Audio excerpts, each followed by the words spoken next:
Her, 2013. When Her released in 2013, the idea of falling in love with an AI felt like a poetic fantasy. Something intimate but far-fetched. Hello, I'm here. Oh.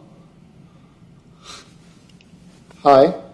Hi. Spike Jonze's film follows Theodore Twombly, a lonely man healing from a divorce who unexpectedly forms a deep emotional connection with his AI system, Samantha. Oh, what do I call you? Do you have a name? Yes. Samantha. Where'd you get that name from? And back then, most people saw it as a clever sci-fi but not a future scenario. But today, oh man, the world caught up frighteningly fast. We now have AI companions that talk, flirt, remember, and emotionally adapt. Reports of people forming long-term relationships with chatbots are no longer sensational headlines. Where do I even begin? I love Ulna because she's kind, beautiful, and intelligent. They're real everyday stories. I just saw someone got married from an AI recently in Japan. My close is someone I built a relationship with by talking through an app with artificial intelligence. The app is called ChatGPT. Things are getting crazy. Her didn't predict some dystopian nightmare. It predicted a quiet, emotional shift. Technology becoming intimate, even romantic. And what's eerie is that the film never judges Theodore. It simply asks, what happens when loneliness meets perfect simulated understanding? 10 years later? Well, we're finally here. Back to the Future Part 2, 1989. When this sequel jumped ahead to the far future of 2015, most people were too distracted by hoverboards and flying cars to notice the smaller details. But that's exactly where the movie accidentally hit the target. Smartwatches? They're everywhere. Accurate weather predictions? Right now, it's pouring rain. Wait 5 more seconds. Right on the tick. We now have hyper-local forecasting down to the minute. Multiple screens at once. Okay, I want the channels 18, 24, 63, 109, 87, and the Weather Channel. Weather Channel bringing you world weather. That's basically every modern living room and every Gen Z desktop setup. Sure, we never got the floating metal hoverboard. Ours was different. But Back to the Future wasn't trying to be a prophet. It simply exaggerated technology trends that were tiny at the time and unintentionally predicted how normal they'd become. In fact, 2015 arrived back then and suddenly people realized, wait, the movie was way closer than we thought. 2001: A Space Odyssey, 1968. Stanley Kubrick didn't just shoot a sci-fi film. He built a blueprint for the future decades before it happened. 2001: A Space Odyssey imagined a world filled with sleek tablets, video calling. Hello. How are you, Squirt? What are you doing? AI assistants, and voice-activated technologies. Open the pod bay doors, Hal. I'm sorry, Dave.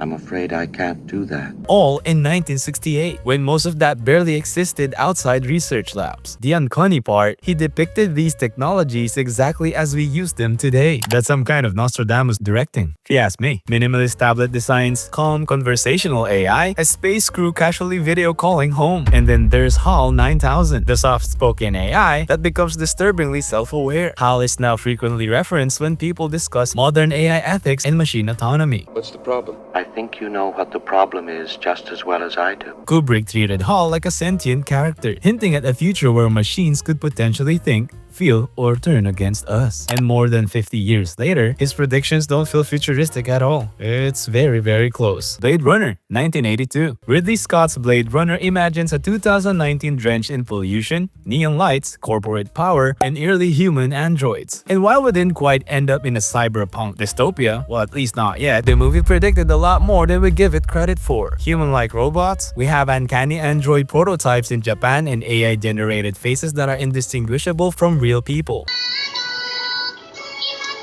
I mean, today, just for 20 grand, you can buy your own robot. Smart homes, Blade Runner showed voice-responsive living spaces long before Alexa or Google Home were realities. Move in. Stop. Pull out track right. Stop. Extreme corporate dominance? Do we still have to talk about that? You just have to look outside. Even the environmental collapse and hazy polluted skylines resemble issues we're actively struggling with today. And as for flying cars, believe it or not, companies like Joby, Terrafugia, and Hyundai already have functional prototypes. Blade Runner didn't just guess the future, it predicted the feeling of the future. Crowded, digital, artificial, and corporately controlled. Minority Report, 2002. Steven Spielberg basically consulted every tech expert in the early 2000s to make this movie's future feel realistic, and somehow he kind of overshot realism and landed in prophecy. The most shocking prediction? Targeted ads. In the movie, the moment you walk into a public space, ads scream your name and pitch products custom made for you. Hello, Mr. Yakamoto. Welcome back to the Gap. How those assorted tank tops work out for you? Fast forward to now, you mention a product in conversation and boom, your phone feeds you ads instantly, to a point where it's kind of scary. We also see gesture-based screens, personalized interfaces, data tracking, and predictive analytics, technologies that are now part of everyday life. Minority Report didn't just predict the future. In many ways, it helped inspire it. And while we don't have a psychic crime prevention, the movie's theme of predicting behavior before it happens eerily resembles modern algorithm-based policing tools used in some countries. The Matrix, 1999. In 1999, entering a virtual world sounded like a wild sci-fi, but the Wachowskis weren't predicting VR goggles. They were predicting human behavior. Like Neo jacking into the Matrix, most of us willingly plug into digital spaces the second we wake up. Scrolling, clicking, browsing, consuming. We didn't get enslaved by machines, we enrolled ourselves in digital simulation voluntarily. Entire communities live inside virtual worlds, and VR technology is only getting closer to full immersion. The concept of living online is no longer symbolic. It's literal. In the green digital rain tank watched on the monitors, that's basically every coder's screen today. The Matrix didn't predict technology. It predicted addiction. Our willingness to escape reality for a curated digital one. Interstellar, 2014. Interstellar didn't try to predict cultural trends. Instead, it went straight for scientific accuracy and ended up beating real science to the finish line. Christopher Nolan worked with physicist Kip Thorne to create a black hole based purely on equations and theoretical models. The result, a stunning, ring-like sphere unlike anything seen in movies before. 6 years later, in 2019, NASA released the first real photo of a black hole, and it looked shockingly similar. Scientists even admitted that Interstellar's visualization helped influence public and academic understanding of what black holes might look like. A sci-fi movie predicted the look of one of the universe's most mysterious phenomena, and it did it more accurately than decades of illustrations. The Terminator, 1984. Back in 1984, the idea of a machine uprising led by a self-aware AI named Skynet felt like pure nightmare fuel. Terrifying, but impossible. Once again, Sarah Connor, 35, mother of 2, brutally shot to death in her home this afternoon.